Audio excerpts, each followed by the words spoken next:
Most screenwriters are writing scripts that they will never be able to produce. And I don't mean the writing isn't good, I mean that they're writing a $7 million movie while sitting on a $50,000 reality. And then they spend years waiting for someone to close the gap for them. The path to close that gap, it's gonna take years of your career. While you sit there and wait, do you want that? Look, I've produced 25 independent feature films, and I can tell you the scripts that actually get made have something in common. And it's not that they're the best written scripts ever. I wish that was the case. It's that they were written or revised by someone who understood production reality from page one. Today, I'm gonna show you how to do that, how to write for what you can actually shoot without compromising the story you want to tell. And I'll prove that last part with a film we shot almost entirely through a closed door. That ended up with a theatrical release on major streamers and getting 3 independent Spirit Award nominations. Let's get into it.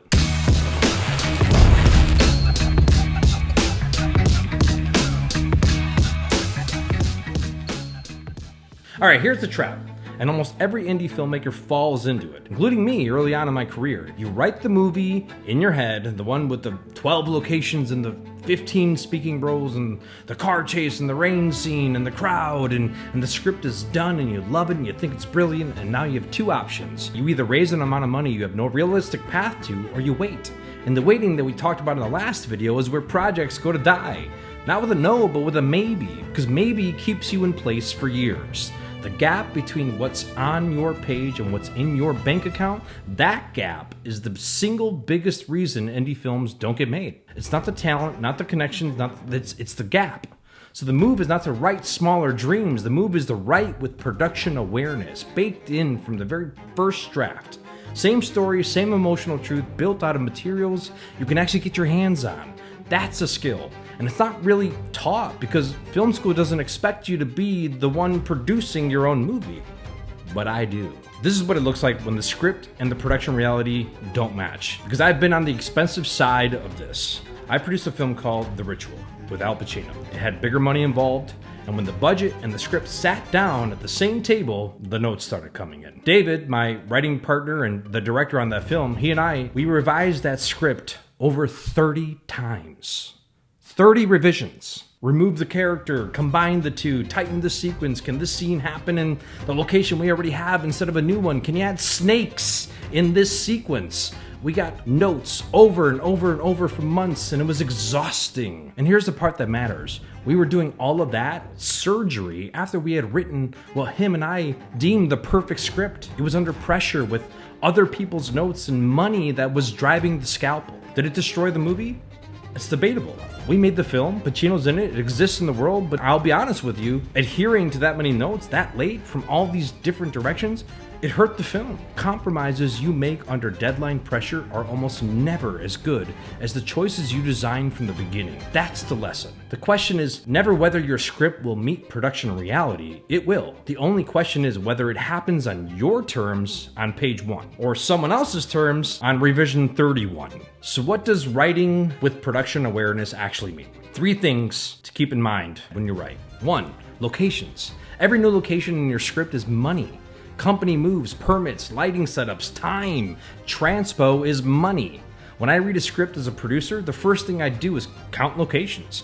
So ask yourself, scene by scene, does this need to be a new place? Can 2 scenes live in 1 location? Can this exterior become an interior you already have? 1 brilliant location will always beat 5 mediocre ones, creatively and financially. 2, cast size. Every speaking role is a cost. And on a SAG film, it can be a significant one. Rates, contracts, scheduling, another actor's availability driving your calendar. You need to ask yourself, for every character in your script, do they earn their place? Can 2 characters become 1 stronger one? Here's something I use. This is usually good writing advice, not just good budget advice. Fewer characters with more to do. Beats a crowd with 1 line each, all right? 3, expensive moments, stunts, VFX, crowds, cars, kids, animals, rain, night exteriors. You get maybe 1 or 2 of those. So choose them like they cost something because they do. Put your money where the story actually peaks and design everything else to be shootable with what you have. Locations, cast, expensive moments. Keep those 3 dials in view while you write, and you'll already be ahead of the schedule for 90% of the screenwriters. Now, I always hear the objection, but that compromises the story. Well, let me tell you something called The Killing of Kenneth Chamberlain. That film takes place almost entirely in one location: a hallway, an apartment, a door. A true story about an elderly man barricaded in his home while police try to force their way in. On paper, that's a constraint that should strangle a movie. It's the opposite. The constraint is the movie. We found ways to keep telling the story inside that closed environment. So much of the tension lives on either side of the door.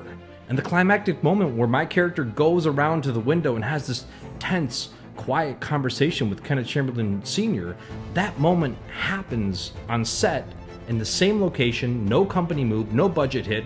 We didn't lose the scene, we found a better version of the scene because the constraint forced us to. That film got made for a budget we could actually raise. It got distributed. It got seen. People respond to that film, not in spite of the closed environment, because of it. The pressure of that space is the experience of the movie. The film got 3 Independent Spirit Award nominations. It won a Gotham Award. It was nominated for an Image Award. We lost the coda. That's okay. That's what writing for production reality looks like when it works. It's not smaller, it's sharper. If you saw my first video, you know I run every project through the 2-question filter. Is it strong and marketable? And does it serve a purpose? Here's how that applies to a screenplay specifically. Strong and marketable includes producible. A brilliant script you can't shoot isn't a film, it's a document. When a producer or financier reads your script, they're running budget math in their head on every single page, I promise you. A script that's clearly shootable at its budget level is a script someone can say yes to.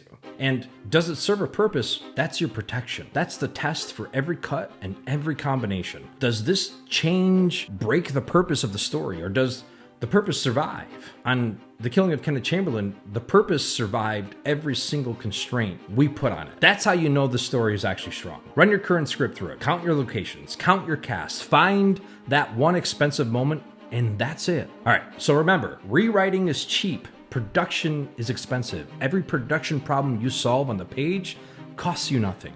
And every one you leave in the script, you will pay for later in money, in time, or in 30 exhausting revisions with somebody else dictating what fits their budget. If you want to go deeper, the full writing module inside the Indie Film Method covers this whole process.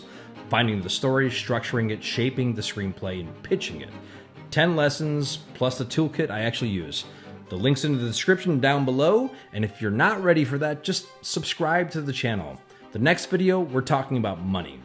How I've actually financed 25 independent films. Stop writing the film you can't make, write the one you can, and go make the film. I'll see you inside.